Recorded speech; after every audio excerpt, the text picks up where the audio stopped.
And as I have mentioned before, some of the tools that we're doing are used in very specific business classes. So if you've had any experience working with Solver, I'd be very interested in your sharing with the class what the purpose was, what the scenario was that you were working with. So we have a particular problem here that I've described in column F, and we're looking at a shipping company who is going to ship computers, microwaves, and refrigerators. And we want to know how many of each do we put on the truck. So that's the scenario we're working with. Does that make sense? If you've got a question about what the goal is, then you can ask me now, or we can start to solve the problem together. And to solve the problem, we're going to have to give some conditions to Excel. And you've probably taken, or some of you have taken an economics class, and you've talked a little bit about elasticity. And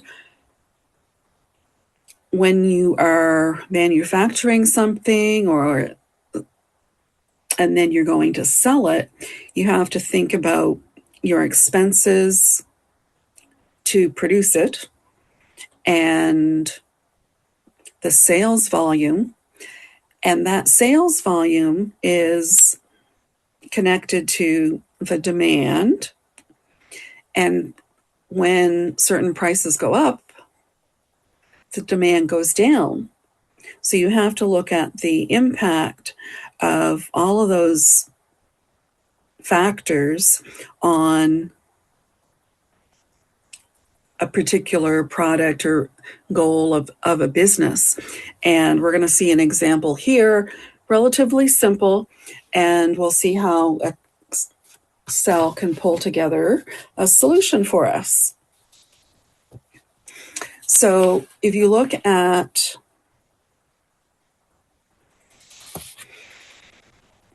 the table that we have here, we have a price on a computer of $1,000, but it costs $800, and it's going to take up 18 cubic feet. So we're looking at space considerations as well as cost. So our goal that we want Solver to help us with is to determine the number of items to ship. So right now, we don't know what that is. We can just put in 0. We're not sure. We want to know about the profit for each item. So right now, in B10, how would we determine the profit? Well, we're looking at just computers. We would take B5 and subtract B6. And then we can drag that across and we can see what the profit is for each item. So 1 computer, 1 microwave, 1 refrigerator.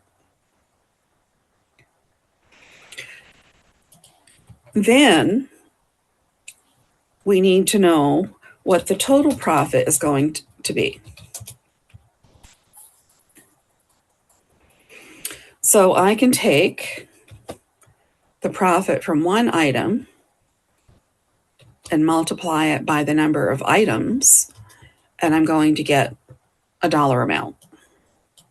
And then I could add that all up on those 3, and I could here indicate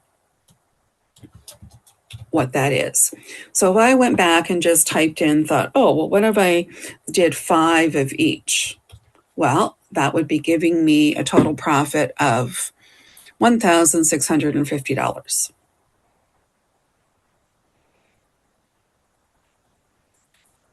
How am I doing so far? Do we need to pause at any point?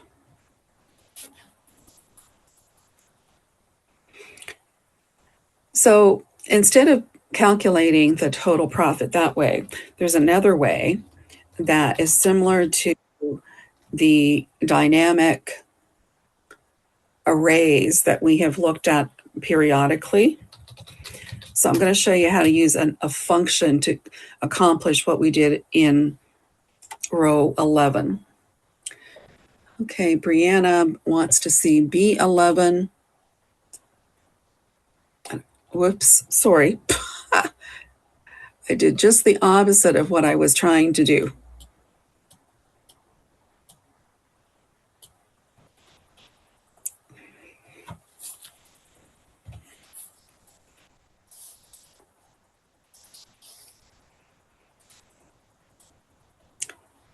Anyone, feel free to interrupt me if you need me to repeat something or show it in a different way. So in row 12, we're going to use a function called sum product.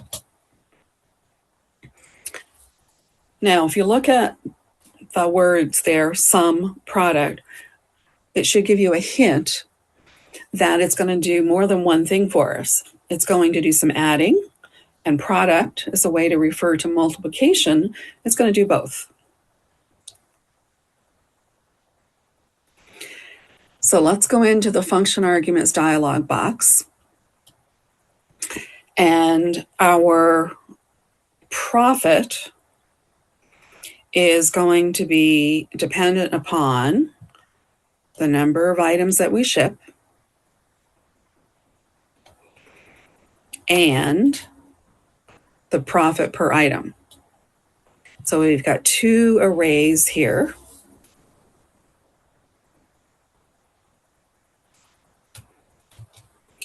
And we get the exact dollar amount that we saw when we added up the profit on the individual items. So while row 11 works mathematically, I did that basically to prove to you how sum product also works. And then the other thing that we need to calculate is the total cubic feet. So similarly, we can use sum product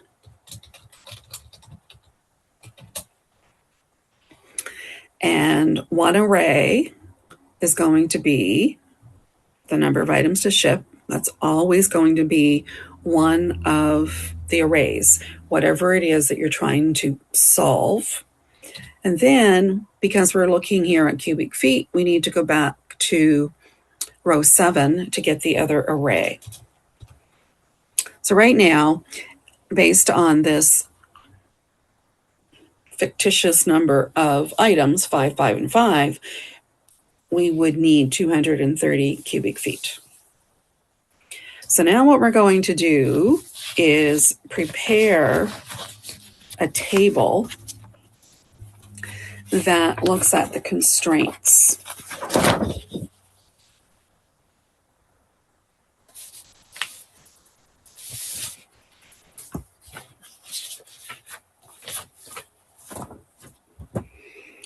So I'm just going down here below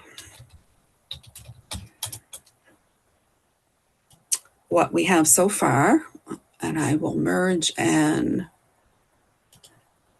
center constraints.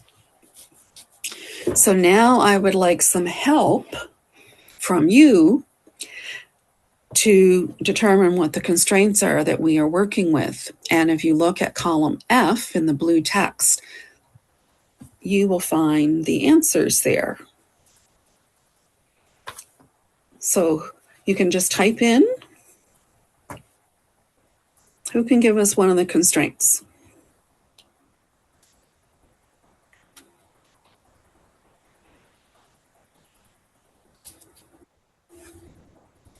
Okay, so thank you, Ashley. We have to have at least 15 of each item. So if I fill that out here in the table, I'm just going to put each item, and then I'm going to put operators has to be greater than or equal to 15. Okay, so that's one constraint that we're working with. We know that there's demand to have at least 15 of each item on that truck. What other constraint do we see?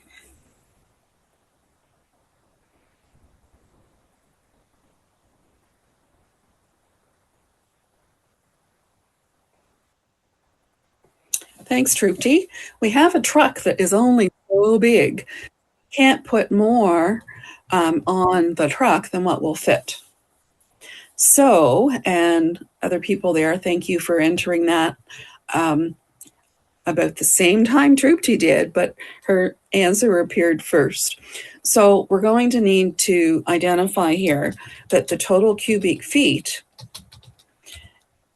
has to be less than or equal to 1,000, because that's the size of the truck. And then one more that you might not be thinking about is called an INT constraint, which means that we have to have an integer as an answer. So in other words, we cannot ship a third of a microwave or a half of a refrigerator. We have to have answers that are whole numbers. So those are the constraints that we're working with. So now what do we do with it? Well, I'm going to go back to row 9 here and just delete those numbers that I put in, because we're starting with a clean slate. We don't have any prior calculations that would tell us the optimal number of items to ship. And before I go ahead here, I'm going to save this file. It says from class, and then I will upload it as usual for you. So as I shared with you by email, Solver is a tool that is installed with Excel, but it's not accessible until you add it into Excel. It's there, but you can't see it. And one of the reasons I'll share with you is, for whatever reason, when you have error messages happening in Excel and Excel can't exactly identify what the error is, historically, it has often produced a little window on your screen that says solver error. And as a result, some places, including on campus, have not enabled solver except in our lab, because they felt that it was risking errors that might just create more bother than it's worth. If the general university population didn't need to use solver, then we won't enable it. So here in the ribbon, even though it's a what-if analysis tool, it doesn't appear in the forecast group like the other what-if analysis tools. It actually is in a group called Analyze. And I'm going to just click here on Solver, and this is what we're going to work with next. So we have to enter the solver parameters. And my next question to you is, what is our objective? If we look at column F, what is our objective? Ashley's going to make money. And Trupti identified the same thing, is that we want to maximize the profit. So in the second row here, to max is already selected. So when we're looking at the optimal answer, we are looking for maximizing something, minimizing something, or making a particular value. So our objective is to maximize profit. So in the field that we have there, we want to choose the cell where we're going to see the total profit. So not just the profit on one item, but the total profit.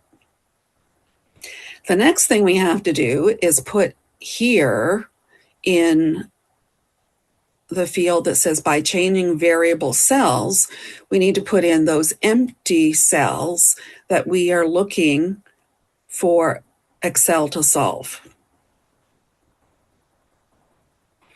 Then in the middle of the screen, we have to enter the constraints in a particular format that we put in our constraints table. And we start by clicking Add.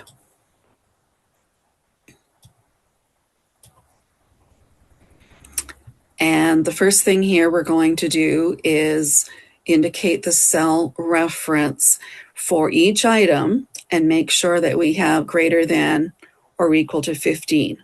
So the cell references related to where we want to see greater than or equal to 15 is in row 9. We need to change the operator here in the middle, greater than or equal to, and you can just type in a number. 15 is perfectly fine. The whole semester, I have been emphasizing not typing in numbers and using cell addresses, and that is perfectly fine here as well.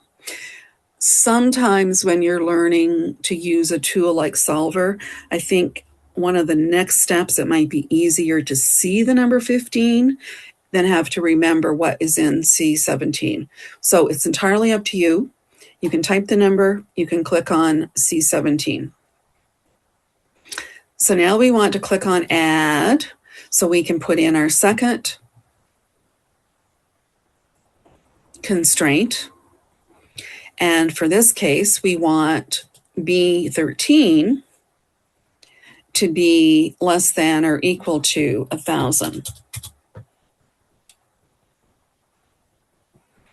And we'll click Add once more.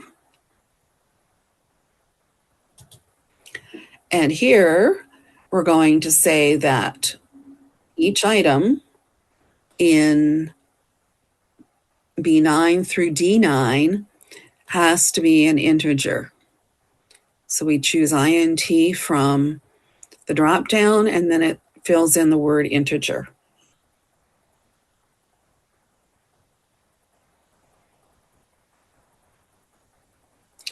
Okay, so Brianna's question, if you use the cell address in the solver parameters, like we're doing here,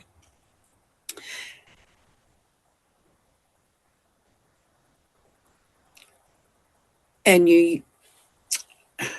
I might be easier to answer this a little bit later, but nothing is going to change back in the constraints table unless you change it, because that's data. And then what we're doing here is putting in the rules for this particular situation, and then we're going to run it and get an answer. But with Solver, what you can do is you can have more than one model. So in this worksheet, for example, we can have a model here where our goal is to maximize the profit with all of these constraints. We could have another model where we have a bigger truck and we can enter the constraints related to that. Or we can have another model where we are more concerned about not using up all of the space in the truck because we want to put some personal piece of furniture on the truck. So there are a lot of different ways that you can use this. So Brianna, I don't know if that answered your question. I probably used more words than what you intended, but we'll see how this works in a moment. Any other questions or comments?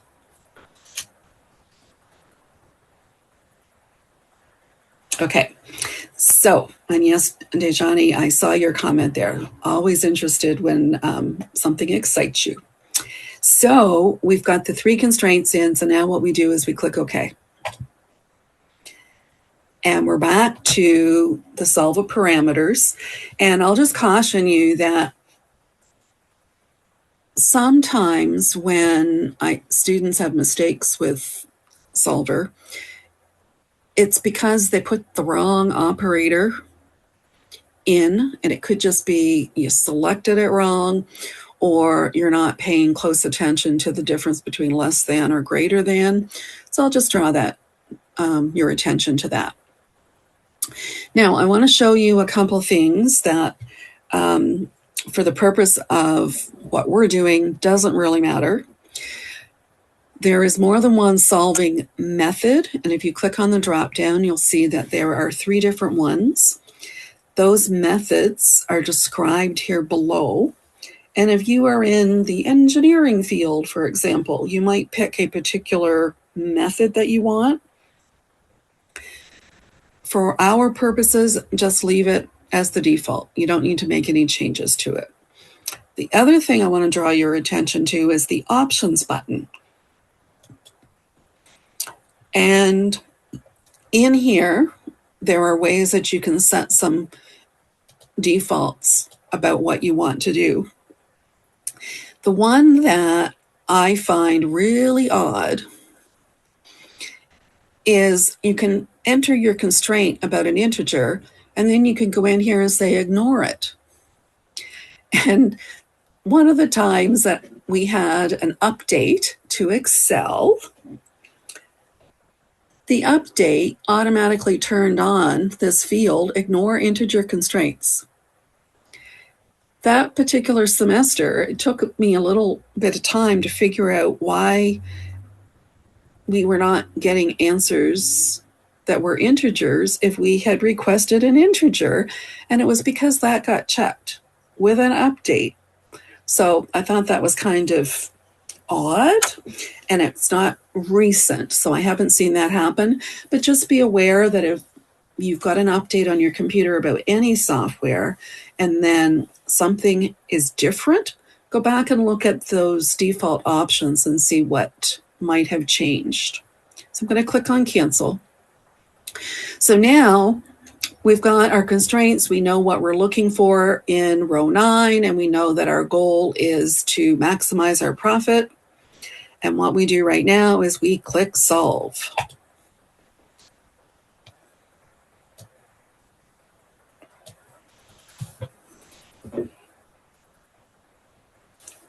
Now, mine was pretty quick, and it came back and said solver found a solution,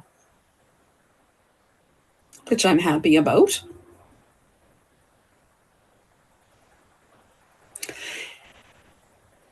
If it didn't find a solution, it's going to tell you.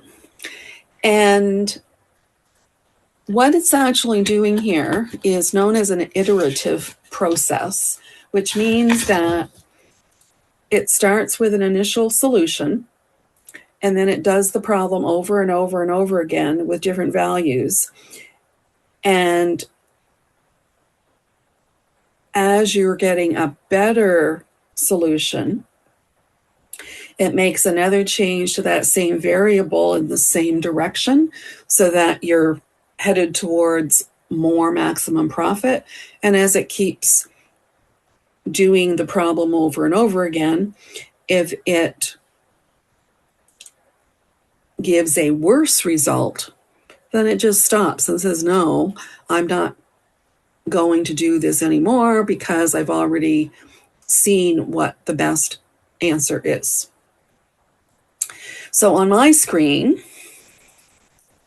I have that I should ship 16 computers 88 microwaves, and 15 refrigerators. Now, do you have the same or do you have something similar? Doesn't have to be the same, but it should actually be very, very close. Okay, did anybody get a message that says can't find a solution?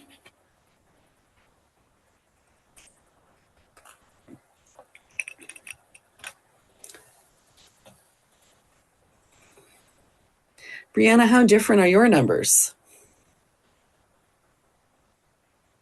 Just a little or very different?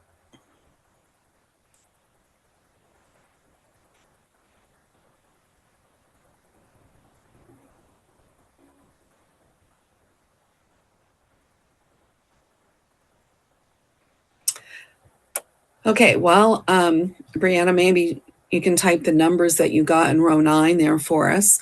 But what I want to draw your attention to, okay, we got 1,000, 15, and 15. Ooh. If you got 1,000 in B9, that tells me that there's a mistake somewhere. So it could be that you need to go back and look at how you entered your constraints. And then the other thing is to look at the formulas that you used here in rows 10, 11, 12, and 13. So on this solver results window, you can keep the solver solution, or you can say, nah, I don't like the solution. I want to restore the original values. Over on the right, you can also produce what's called a report. And the word answer is actually a link, but it doesn't look like it. So if you click on answer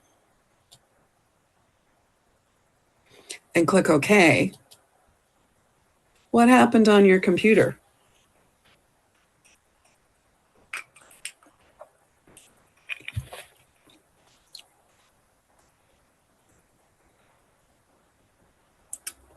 What appeared on your screen?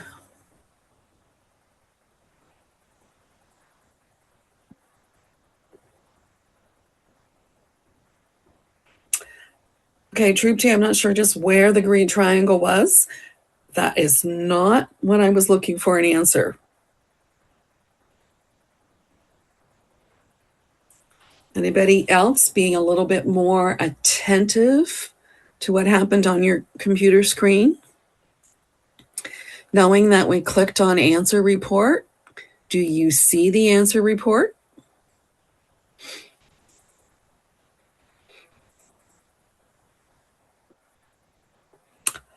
At the very bottom of your screen on the left-hand side, we now have an answer report. And it goes through different parts, reflecting what we did. And I'm just going to look at those very briefly. The first section is known as the title section, and it gives you the name of your workbook, the date that the answer report was created, and the fact that there was a solution found.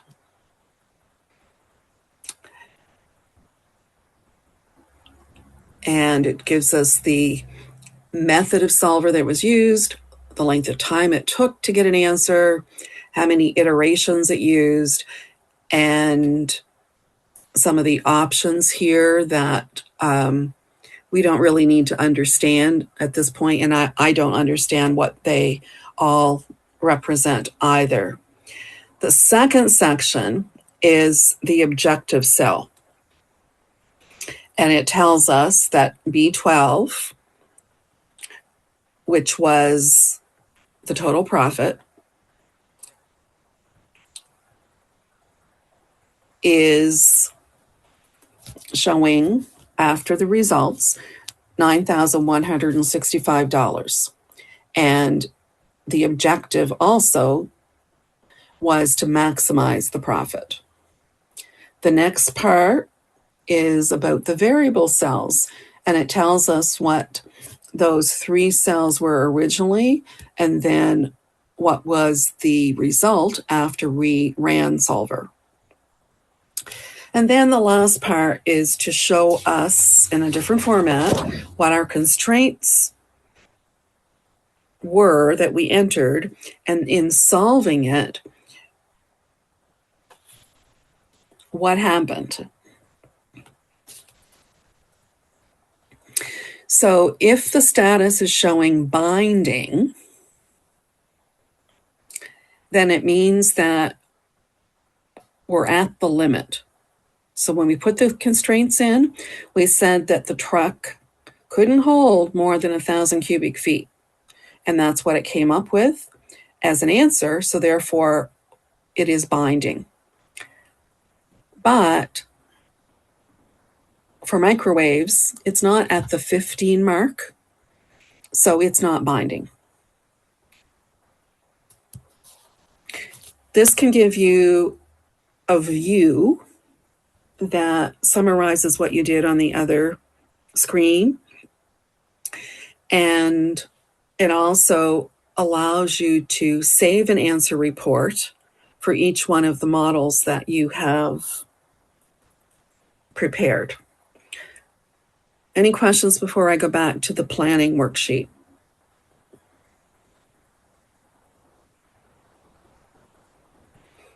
Okay, we'll go back to planning. And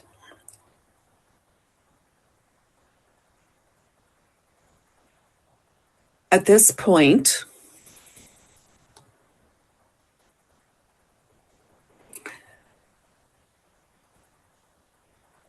let's go back to the solver dialog box. And we're going to choose the button at the right that says load save. And this is where I was talking about a model.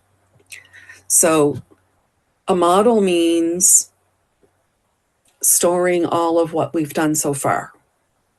Those options that we filled in with constraints and objectives and the variable cells. So you're going to need to scroll so that you've got a little bit of empty space, and maybe column E. And I just went to E17 and I'm going to click save. And I'm going to click solve. And I'm going to click OK. And here, I'm going to give it a name as my maximum profit model.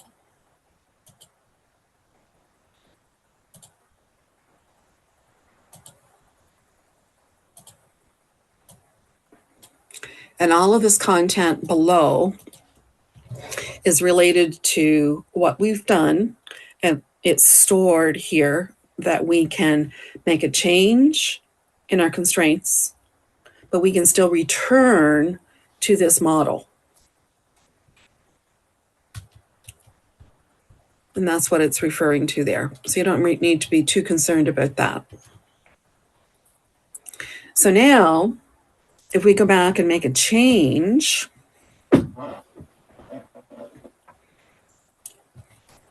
let's reset all of those numbers back to 0 in row 9. And one thing that is really nice, when we go back into solver, we're going to see everything that we already entered. We don't have to re-enter it. So go back to your data tab and go to solver. And here, maybe we want to use the example that I did about we want to minimize the space. So instead of maximizing profit, we want to minimize the cubic feet. So where we have B12, we want to change that to B13.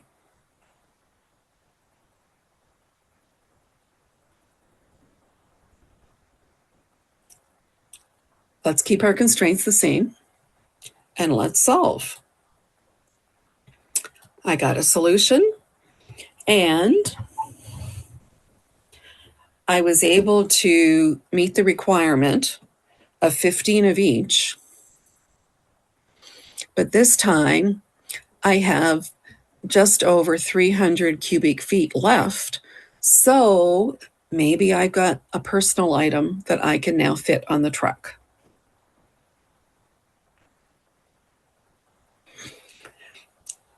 So on the right again, if we run the answer report, just go to answer and OK, we're going to see a new tab show up at the bottom of our screen. And if we go to answer report 2, you're going to see how it captured what we did for the second model.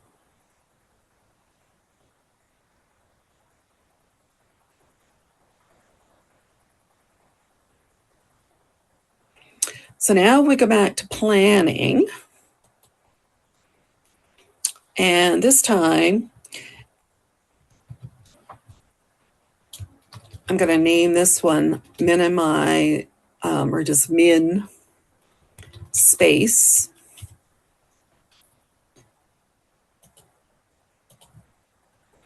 And right below that, I'm going to save my model. So when I go back into data and go to solver, I'm going to choose load save. And if you're not already in the cell right below min space, just make sure that that cell address is there and choose save.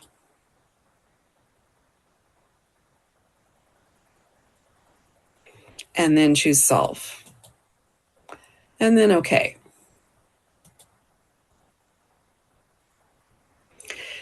Now, when you're doing that,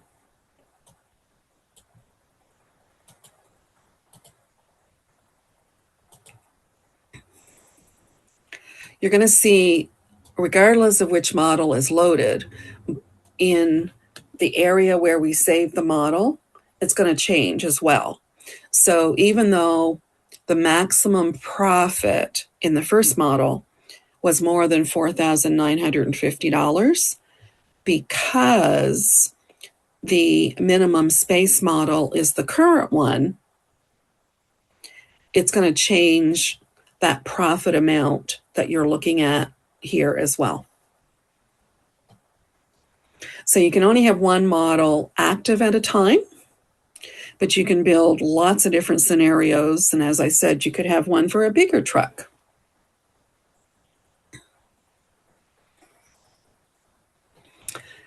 So after you have created a model and then created another model, how do you move back and forth?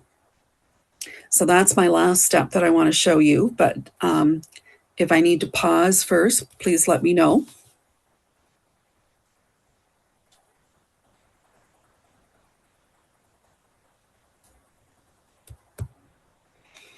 Okay, so let's go back to Solver.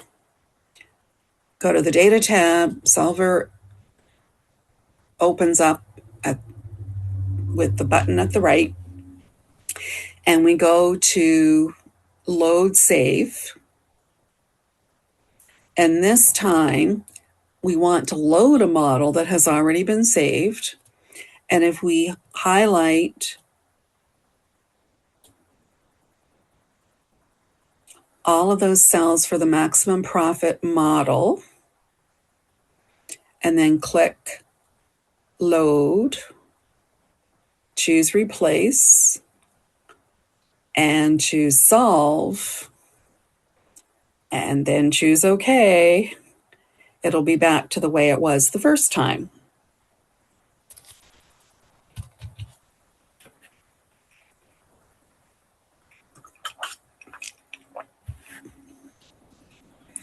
And I'm just going to go back into Solver again here. So in our example here, we changed what the objective was to go from one model to the other model. But very often, the objective could be the same for every model, but our constraints are different. So for example, if we had a bigger truck, then we would have to edit the constraints. And the way that you do that is just to simply go into this area, subject to the constraints, and choose change. And that allows you to make any changes there.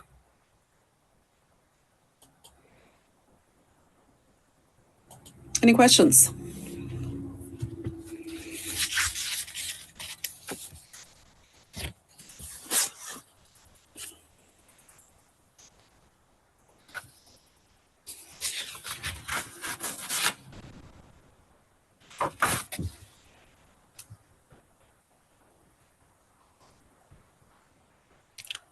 Well, let's move on to our financial examples then.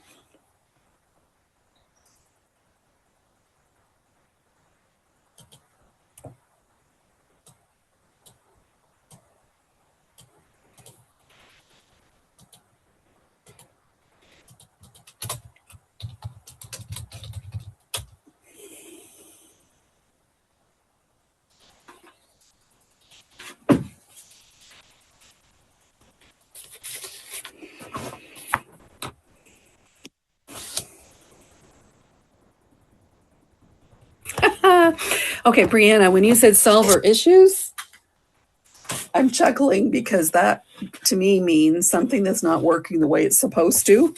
But I don't think that's the question that you mean. The answer is yes, there will be a solver question on the final exam. And we will pray for no issues.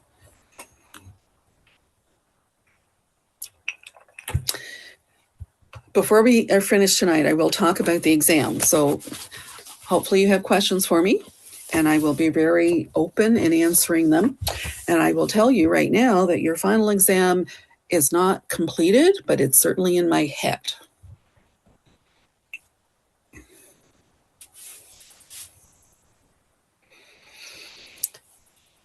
Okay. In this example, financial functions, we're going to see 4 different financial functions, and I've named the different worksheets with those functions. So let's talk a little bit about financial functions. And they're based on the concept of cash flow, movement of money in and out of a business. So let's say that Trupti is at the bank, working at the bank, and Ashley wants to borrow some money. That cash flow is going in 2 different directions from Trupti's perspective and Ashley's perspective. So when money is flowing in to Ashley because she borrowed money from the bank, the money is flowing out of the bank. So if it's flowing in, it's considered to be a positive cash flow. If money is flowing out, it's a negative cash flow. So when you're using the financial functions, sometimes it depends on how you're using it and whether you enter certain values as positive or negative. You can still use the same function, but you're going to get a different answer that's positive or negative depending on the perspective that you have.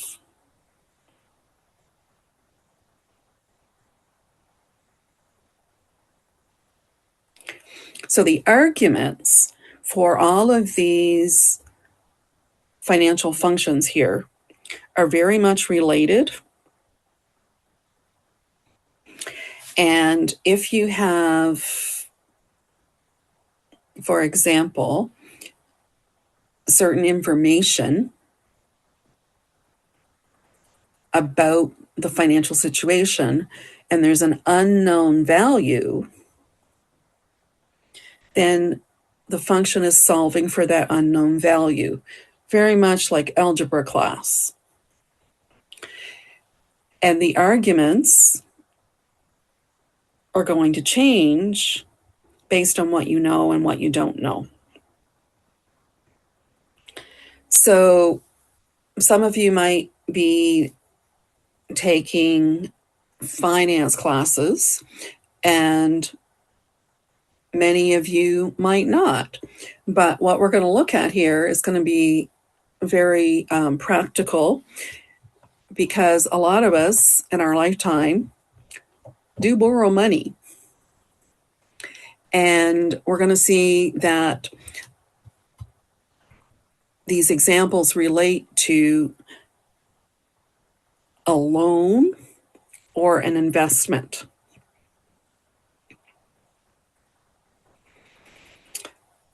So, anybody out there want to buy a car?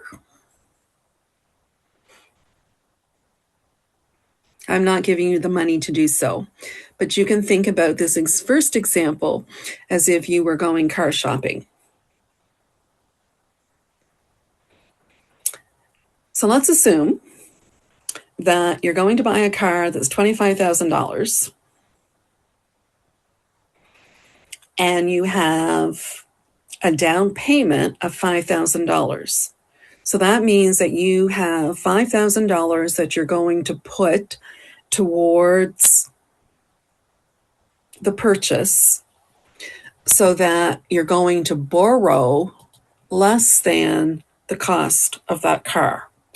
So when I calculate the difference,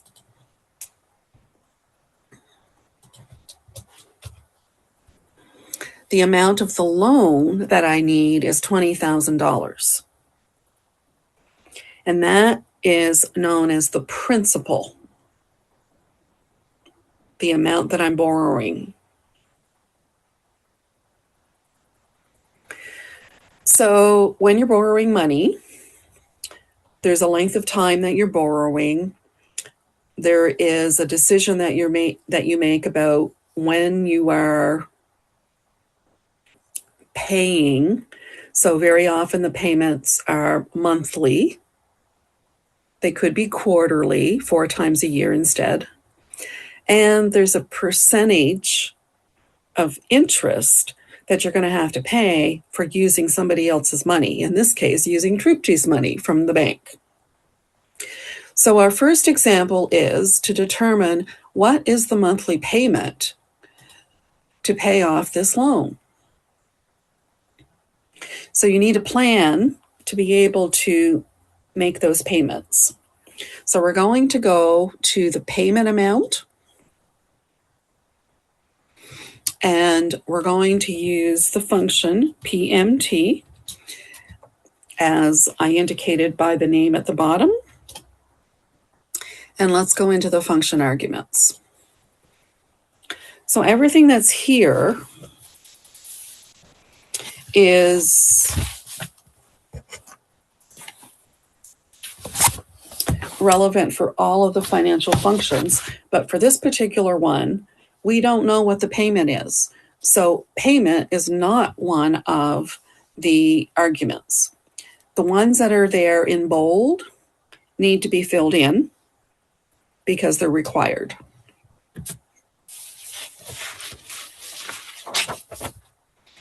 So the rate of the loan is in B11, but take a moment to read the tip that comes up on the screen.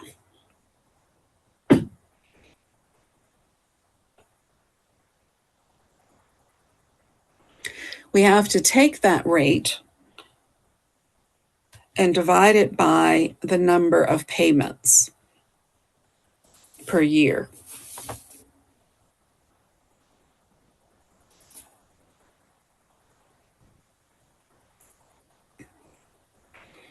And per stands for number of payments overall. So now we're going to take the number of payments per year and we're going to multiply by the number of years.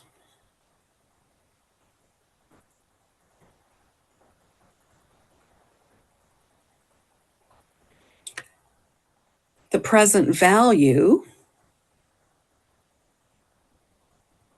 of the loan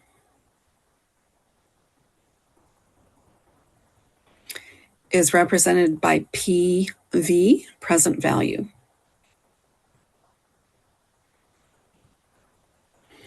And that is the amount that you're borrowing, the principal.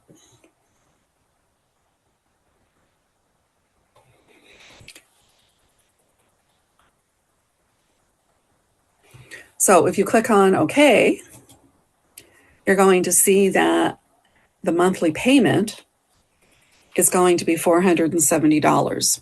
Or if you increase the decimal places, you'll see something slightly different, not rounded up. That has come back as a negative number. But depending on how you want to show that, if you want the payment to be as a positive number, you could show that the amount of the loan in B6 was negative. So you can stick a little minus sign in front of B6. So again, it depends on who you are, whether you're the lender or the borrower, and how you want it to show up. So now, if you look at the next row here for total payments, if I click on the amount that I have to pay per month and I multiply by the number of months,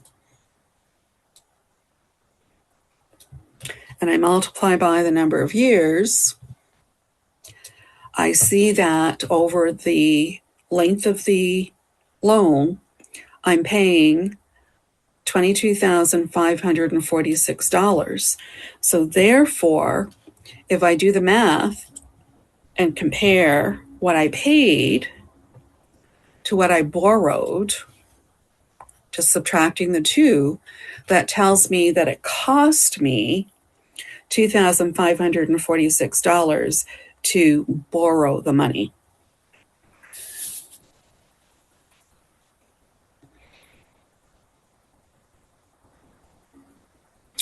I don't know if you have made big purchases like this, but the calculation is the same whether you are buying a car or if you were buying a house.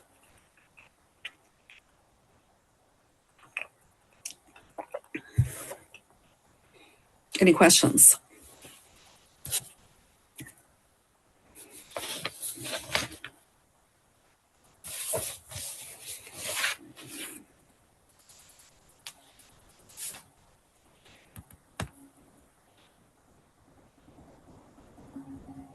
Let's go to the PV worksheet.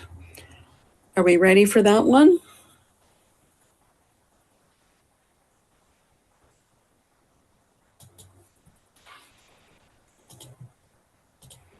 This is kind of fun because now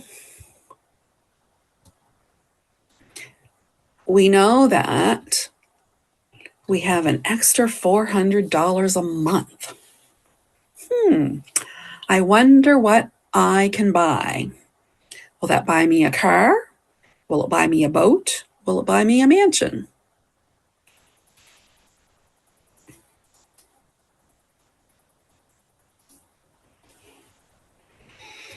So same as before, we're going to start our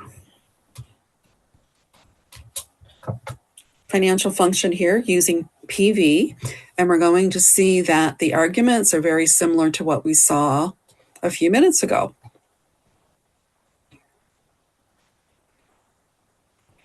So the rate is going to be the 6% divided by 12, which is in B5. N per is the number of payments.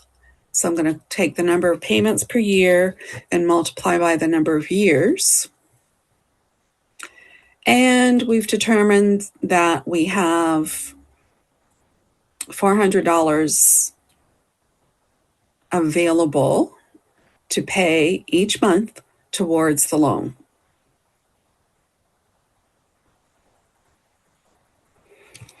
So if this is a payment that's going out,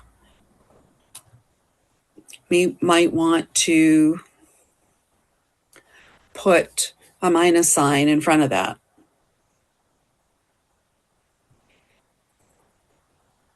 So now when I click OK, I guess I won't be buying a house for $17,032.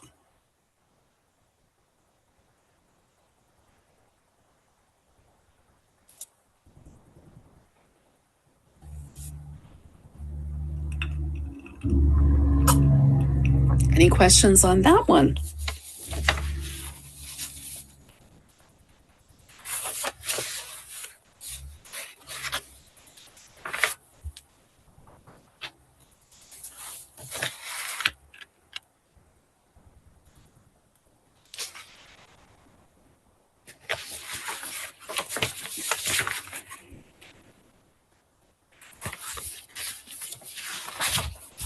Let's go to FV, which is future value.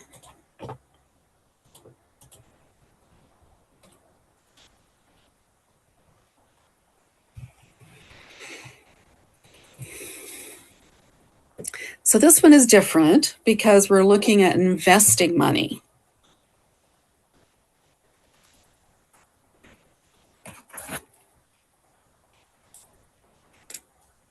So it allows us to look at the future value of our money if we took money and put aside on a continuous constant payment level for a particular period of time.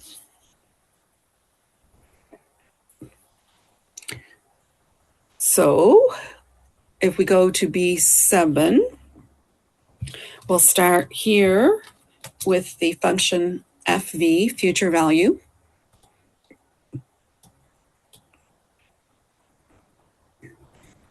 The rate is 5%, but in the example that I gave you, I don't have a cell there that says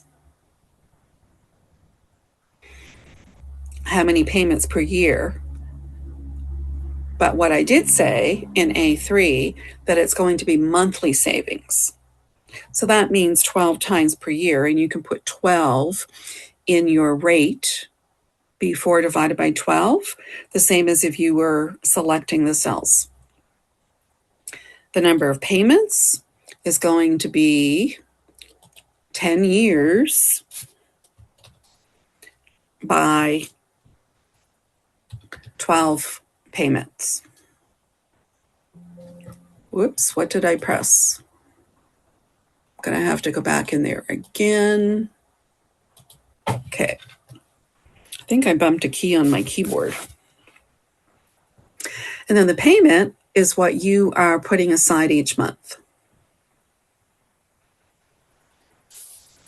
And because it's a payment, it's something, even though it's an investment, it's going out of your regular account. You can make that a negative as well. So that means at the end of 10 years, if you have put aside $100 a month, you have $15,528.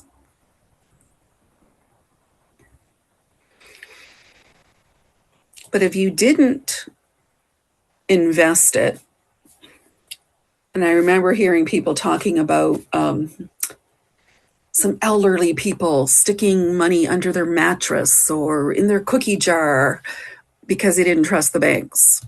Well, let's see what would happen in B9 if we just took that $100 and put it somewhere without earning any interest. Well, we've got the monthly savings times 10 years times 12 payments per year. So if we subtract the two, we see that over 10 years, we've earned over $3,500.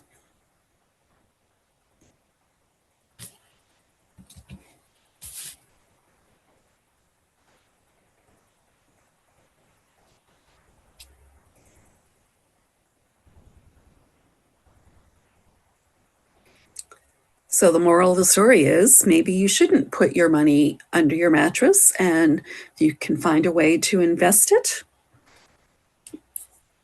you will end up with more money.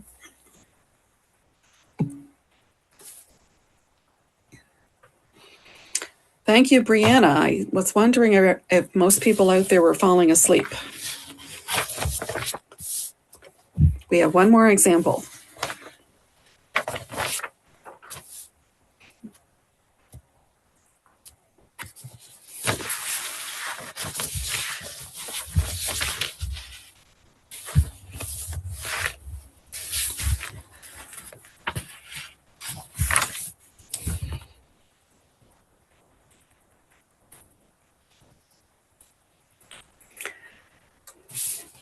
Actually, before we do the next one, I'll share another little example with you that I didn't realize that you could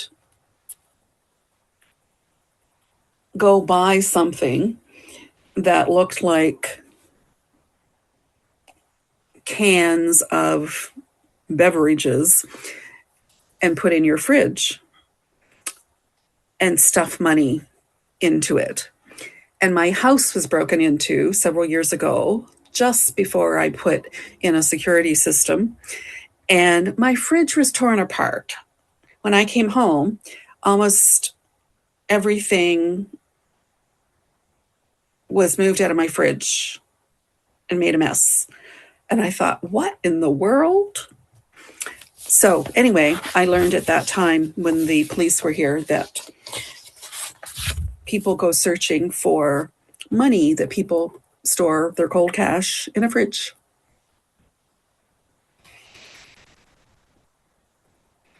So let's go to N per. Yes, Haley, that was awful. But the other thing that I lost at the time was my laptop computer. It was 6 days old, which was good and bad. It was good because I hadn't spent a whole lot of time to get applications installed or data put onto that computer. So anyway, that was the blessing. Last one here is N per. And you might have a loan and you want to know how long is it going to take to pay it off.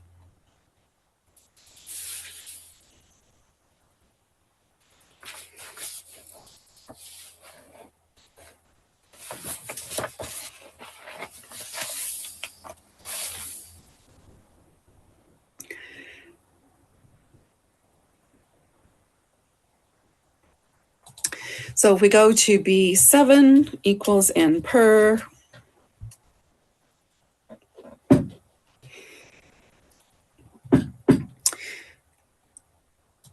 we're going to look at the rate, which is in B4 divided by 12, which is in B5. The payment is going to be $4,000, which is in B6. And the present value of the loan is $400,000.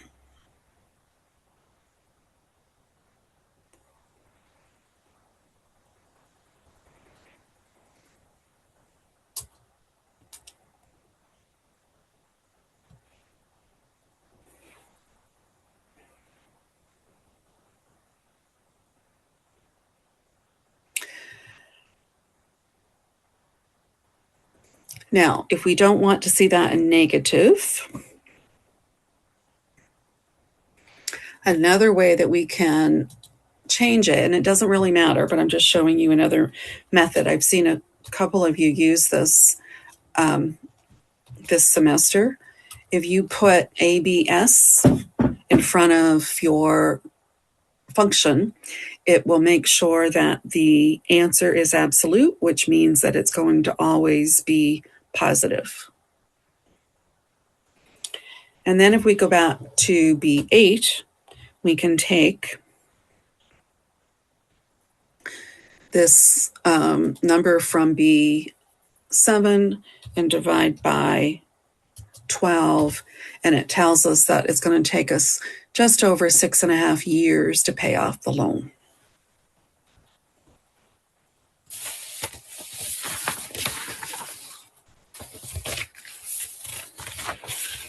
There are other financial functions. In a lot of the semesters, I don't do any more than what I'm doing here. But if this is an area that you're interested in, your textbook has other examples. You can calculate, for example, the interest portion of a payment that you are making. And there are other examples where you can use financial functions and look at trends that will happen with borrowing and investing. Any questions?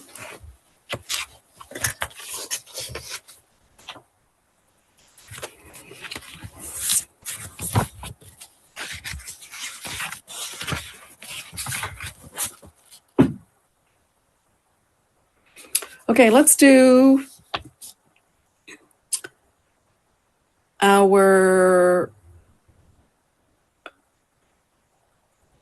X lookup example, and then we'll take a little break before we do one more macro.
So a few weeks ago, we looked at VLOOKUP, HLOOKUP, and XLOOKUP.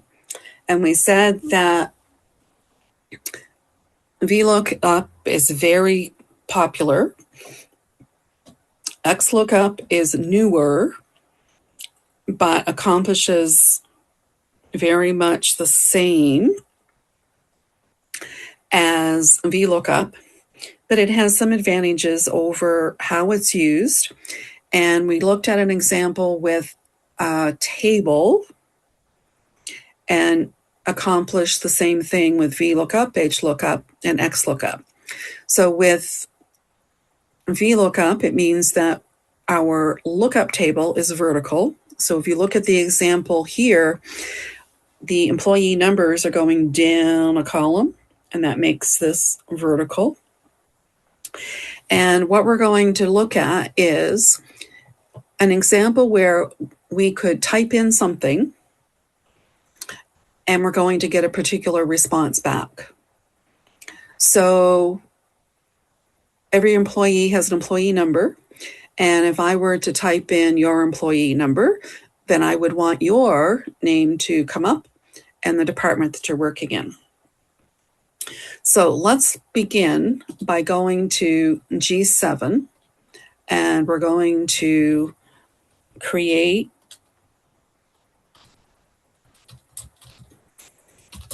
a function, or create a formula rather, using the function VLOOKUP. So what do we want to look up? Well, we want to look up the employee number that we're going to type in. We haven't typed it in yet.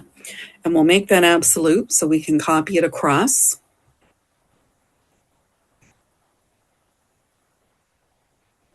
The table array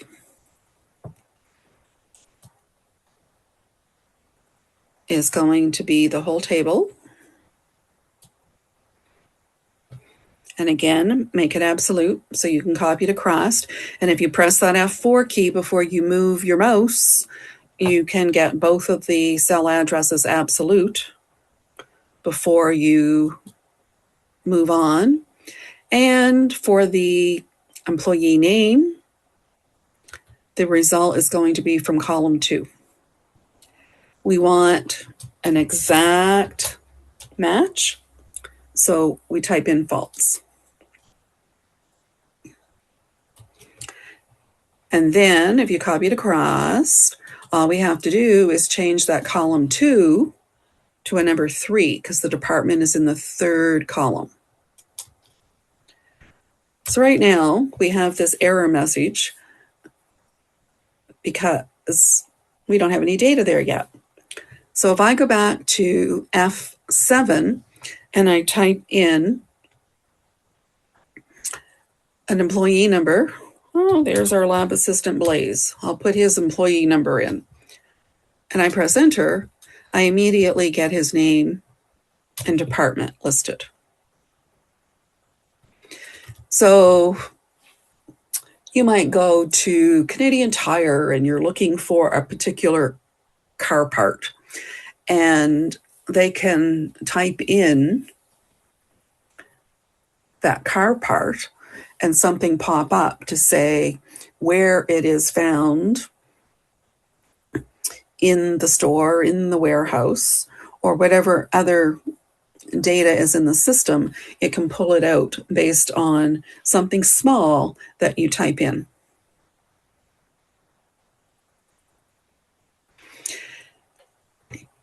In F7, if you typed in a number that is not a legitimate employee number, you're going to get that error again.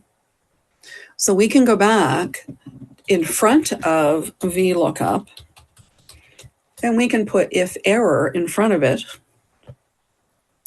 And then at the end, we could type in comma, and then in quotation marks, a little message that says invalid ID.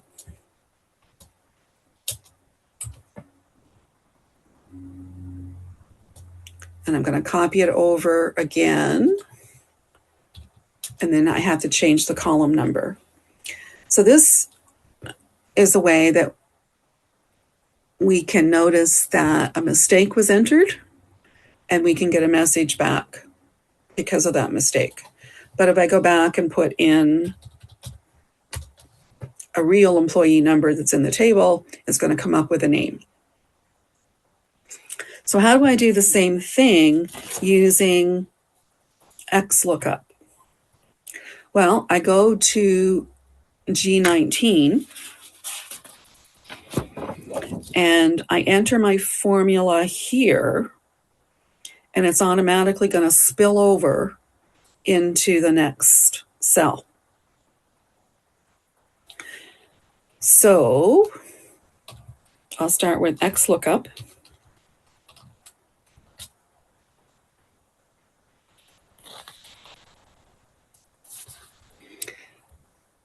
And I'll go here to the function arguments. What I'm looking up is going to be F19.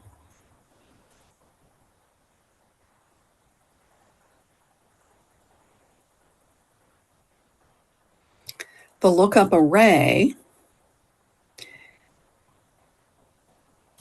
is column A.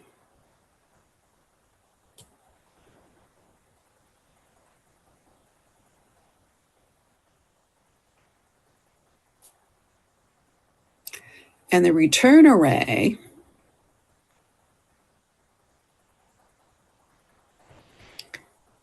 is columns B and C. And here in the next area where it says if not found, I can type invalid ID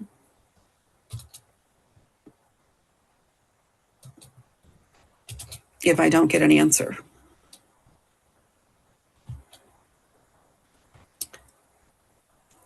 So when I put in an employee number, it's going to come back with the employee name and the department. And if I put in a wrong number, it's going to come back with invalid ID in the first cell. So this is another type of lookup. I just wanted to show you that isn't necessarily within a table that you're copying down a column, but you can be entering in something, some unique identifier, and get a result back. Same with your student IDs. If I had set up a table with your student IDs and I wanted to know the student name and maybe I want to know the degree or diploma that you were working towards, I could have that data come back in the last column. Any questions?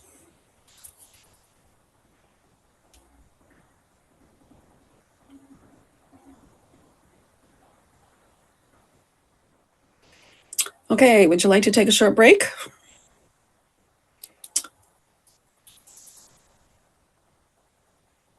I've been saying 7 minutes most nights, so we don't want to start increasing that too much.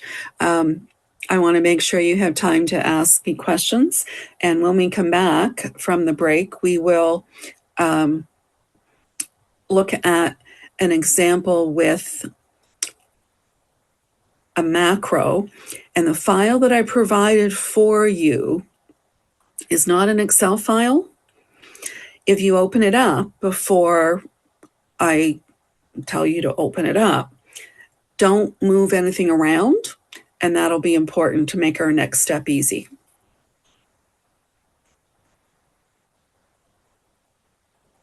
So go stretch, get a drink, and we'll be back by 8:45.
I am back.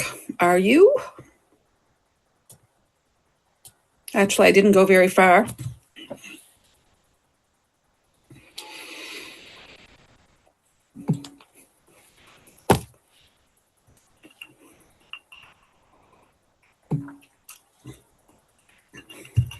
So I just opened up the CSV file into Excel. And that is a type of file that can come directly into Excel, even though it's not an Excel file.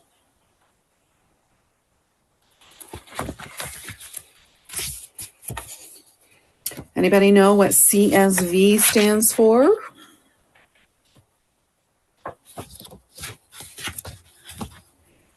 If you don't, how about somebody Google it?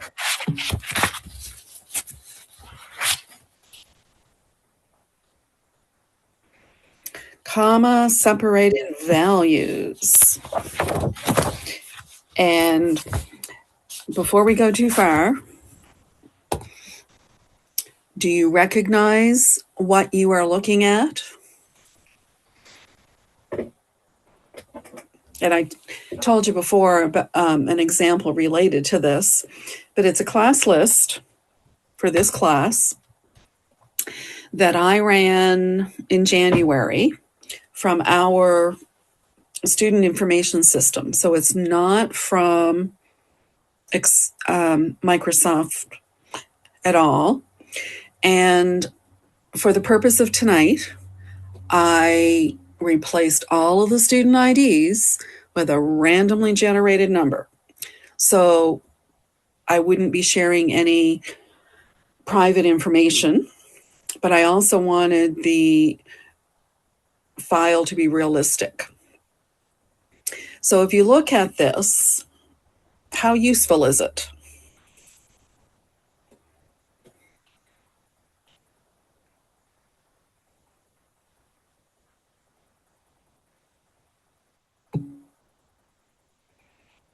Okay, not yet. Ashley knows there's more to come.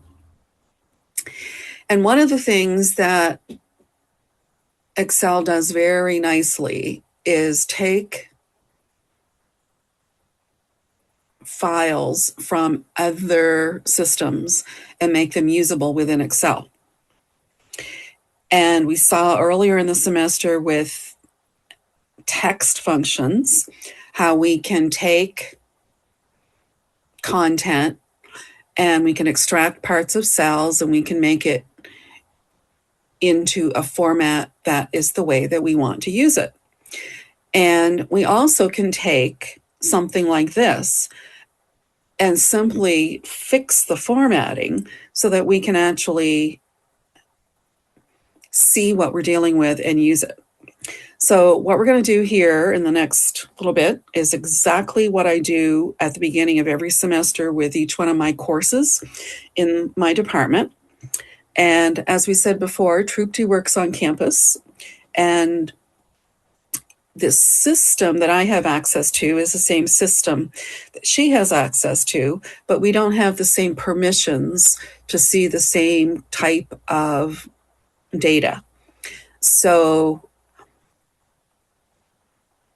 some people on campus would be running things that are financial related. I'm running things that are related to enrollments in courses. And I think Trupti said that, Trupti, you were dealing with admissions. So different kinds of tables. But anyway, we're going to look at how we can take a table like this and we can format it to actually make it usable. And we're going to store each one of those steps inside of a macro so that we can do it really, really quickly. So before we actually do anything with the file, how about we use the chat? And I'd like you to tell me some things that you would need to do before you could share this with other people in your department, that it would actually be usable. that it would be easy to read, easy to follow.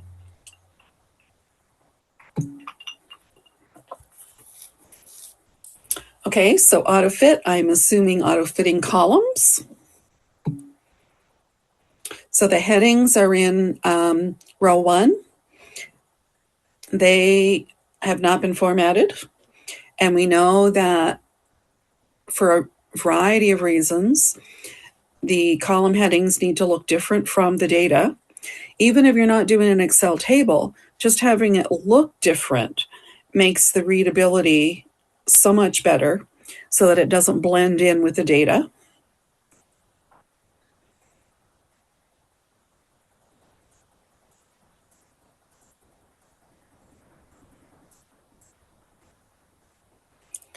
So we have only 2 ideas. I will give you more. And realistically, this isn't a format that you would use regularly, so you might not necessarily know what I like to share with my faculty. And also we can do some additional formatting that isn't necessarily required. So the type of macro that we are going to run is going to be used in a variety of workbooks. As I said, I use it at the beginning of every semester, and I run this 2 or 3 times, well, probably twice a day for the first little while. So that means that the macro has to be stored on my computer and not stored in the workbook. So the homework example was a macro very specific to the actual workbook and not a macro that would run in another workbook. So when we start to record our macro, you can go to your developer tab or you can go to your status bar at the bottom. And I'm just going to call mine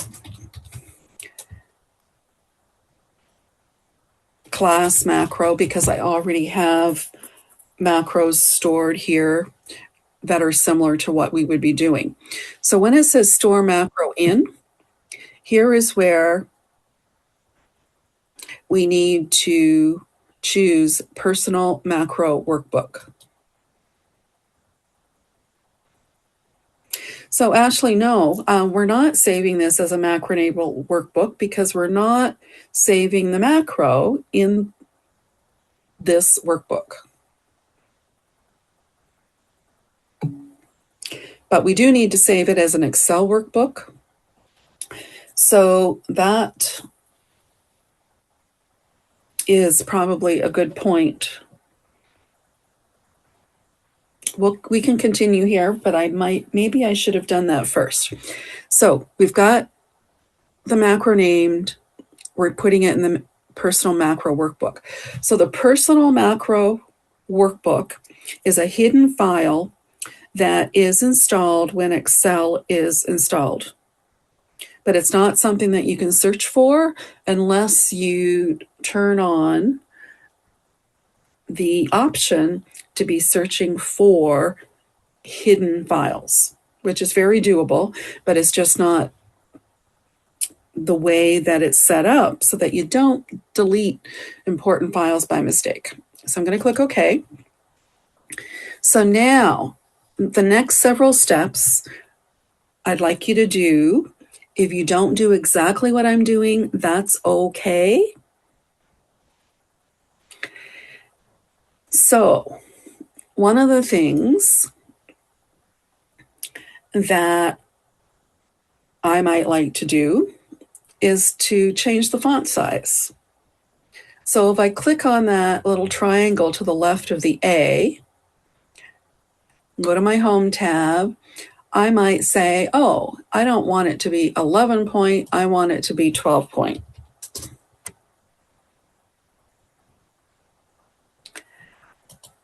Then, as was suggested, we need to format those column headings. So I'm highlighting from A1 to G1, I'm going to choose wrap text. I'm going to choose center. I'm going to choose bold, and I'm going to put a bottom border. Another thing that is important is changing the widths of columns. So now I'm going to highlight from A to G and double click.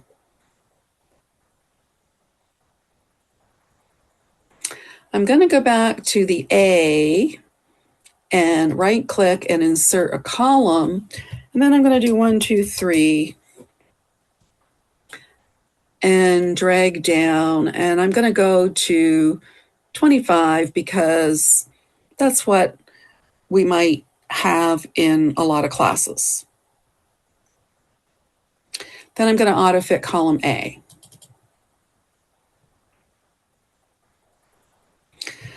Then I'm going to say, I don't really care about course status because when I ran it, I knew that everybody was of a particular status. So just so that you know, if you registered after a particular point, instead of an N, it's going to show as an A.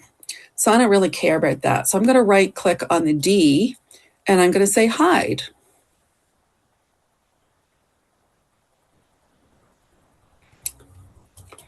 Then I'm going to go in to page layout, go to page setup, and I'm going to say, I want this to be landscape.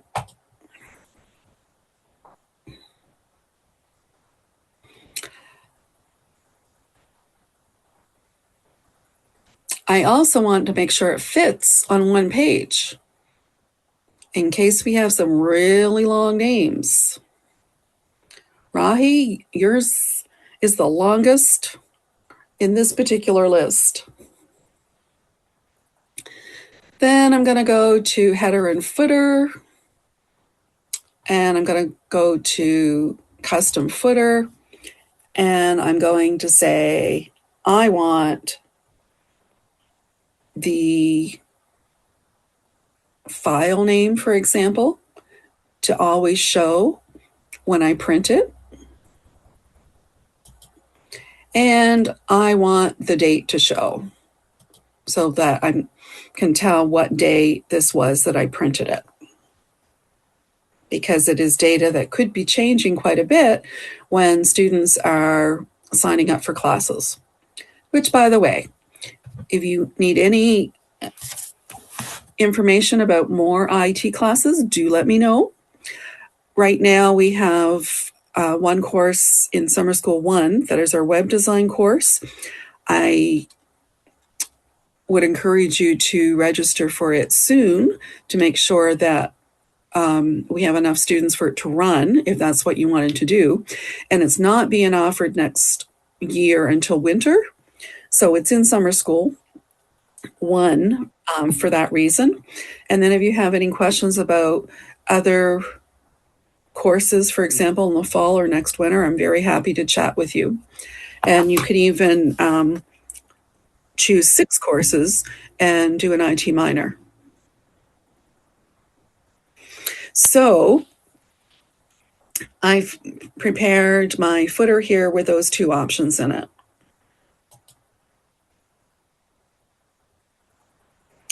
And I'm going to click OK. And I'm going to stop recording my macro. Just by clicking on the little square on the status bar.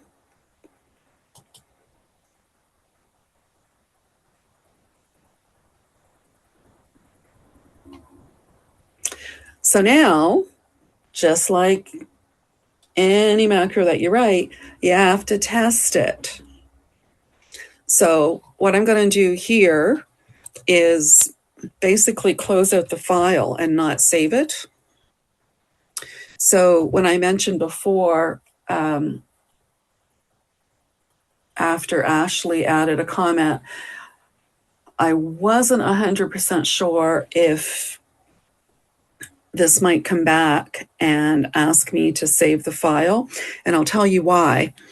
If it's a CSV file, any of the formatting that we do is not changed, so you would have to use save as and save it as a different workbook, and I'll show you how I do that with the macro. So I'm going to say don't save. And now I'm going to File, and I'm going to reopen that CSV file. It's just as messy as it was before, and every one of the reports that I take out of this student information system looks exactly like this. It just has the different data. So now, because I do want to save it, I'm going to do File, Save As, and I'm going to call it INTE CMPS 2245, and I'm going to put April 9. And then I have to change the file type to a regular workbook, XLSX.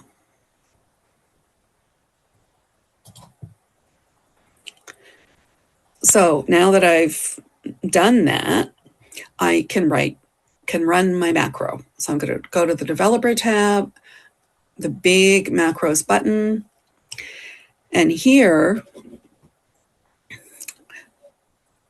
you will notice that what I called my macro was class macro, but more importantly, before that, you have personal.xlsb exclamation point. And that is the name of the personal workbook. So when you click on Run, look at that. Isn't that exciting?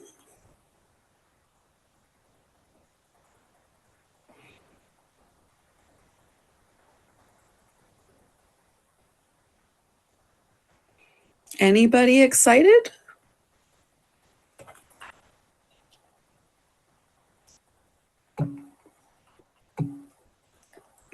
Thank you, Devin and Drupti.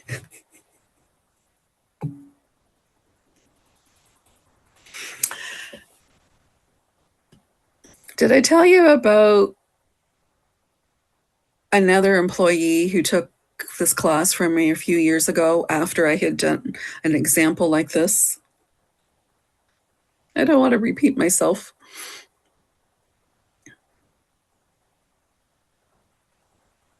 Okay, I'll tell you my story really quick.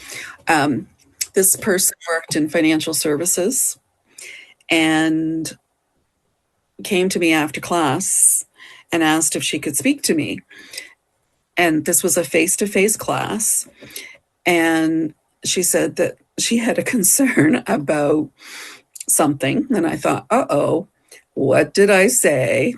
And sometimes I really like to use real examples. And I thought, did I say something that might not be complimentary to another department on campus? And I was just trying to find what might have been a concern. And her concern was she used this system, the same that Trupti and I use. And she runs reports like this every morning in financial services. And then she had to format them and distribute them to various people. And she thought that if I shared the little story about macros to her supervisor, that she might lose her job because she could now write macros for each one of those reports and do it in just 2 seconds, something that she was doing manually over and over again every morning. And that is a true story. So anyway, when you are repetitively doing something, and you can think about a way to make it easier by recording keystrokes, do it. And you can do a macro like this in Excel. You can write a macro in Word. And it's just a very easy way to save time, but also improve on consistency and avoid some errors if you've got something stored in those keystrokes that you know is going to work. So you don't need to waste your time on it. So that is where I'm going to stop as far as any new content for this semester. In your schedule at the beginning of the semester, I had indicated that we might tonight be doing some things with business intelligence from Module 10, which we are not going to do because we got behind a little bit. And one other thing that I had on the list there was integration. And just in case you're not aware of what that word means, you are able to take, for example, an Excel worksheet or a chart that was prepared in Excel and use it in a Word document or use it in a PowerPoint presentation. But it's not by copying the content and pasting it as if it were a picture. There are 2 different methods. One is called linking and one is called embedding. And if that is something that you are doing in your job and you're not sure how to link and embed, feel free to check with me and I'll help you with that, or you can look it up. And there are benefits of doing that. One of them is if you're linking, for example, a financial table that you're going to put into a written report, you can have the data changing in the financial table and it will continue to update and change in the Word report automatically. Or if you are embedding your Excel file or chart into a Word report or PowerPoint presentation, then you can go to PowerPoint or Word and click on it, click on the chart, click on the table, and you automatically have all of the tools from Excel so that you can edit and reformat the chart or the table if anything needs to change. And I've seen lots of examples where people have taken the content from Excel and just simply copy pasted into another file and it looks messy or it's too tiny to read and the formatting is difficult to fix because it's considered to be an image and not to be linked back or pasted correctly from the source in Excel.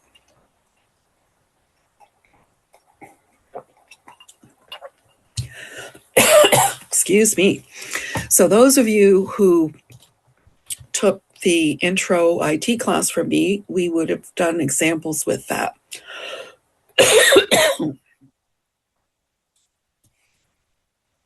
So now I'm going to go back to the slide that I started with, or the file that I started with.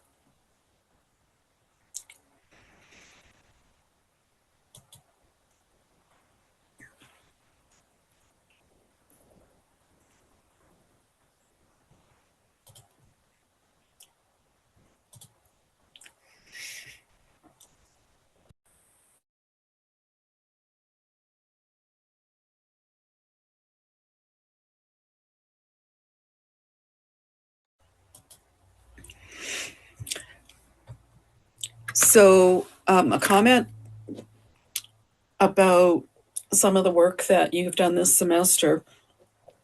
In addition to looking at the various functions and different tools that you can select from the ribbon, we spent some time at the beginning of the semester working with the grade book, where you had to design your own table for attendance and then tables for grades and a summary of grades. And after you've done that, I don't know if you've had time to reflect on it, but hopefully that you've learned about some good design principles that will help you build good tables. Because a lot of the time, I've worked with people who inherited somebody else's workbook, but they didn't have to create one of their own. So I hope that is something that you will find useful. And what I did in Moodle is provide you a list of considerations of best practices when you are designing workbooks. So that is there under resources in Moodle, and you can take a copy of that and review it, use it as you wish. So my next slide, I want each of you to find your box on the screen. And as we're heading into an exam period,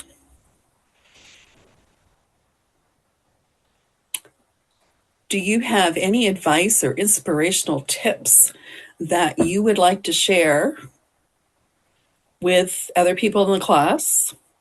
And maybe even just some encouragement for yourself. Just take a moment and type something in your box. So as a reminder, there is a typing tool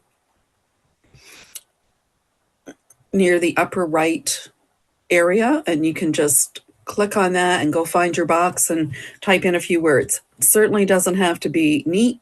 If you overlap with somebody else's box, that's okay.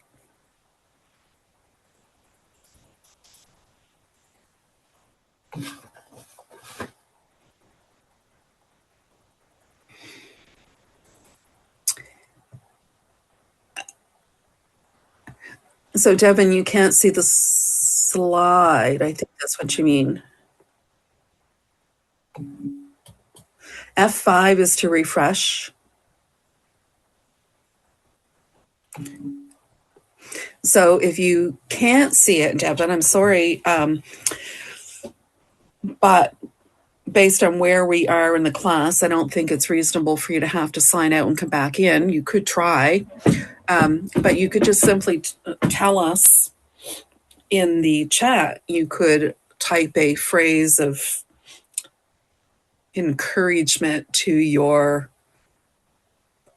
classmates, and then I will go through each one on the screen.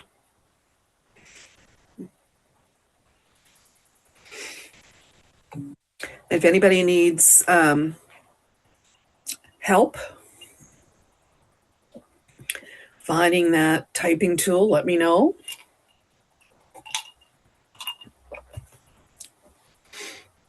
There are no wrong answers.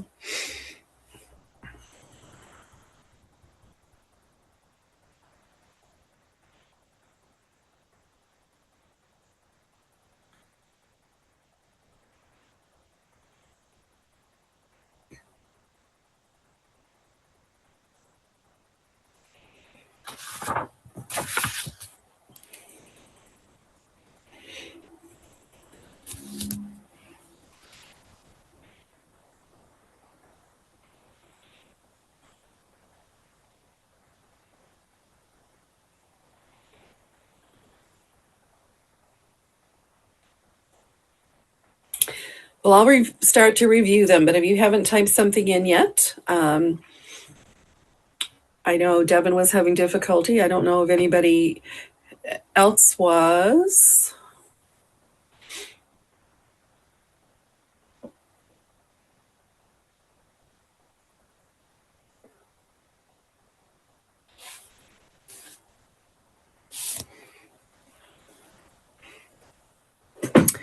So assuming that you have actually typed where your name is, I'm going to pretend that you did.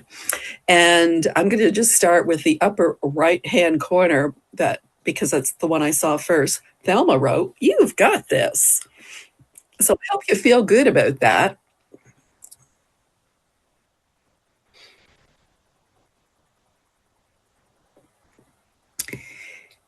And Dejani says, "Breathe, it will get done."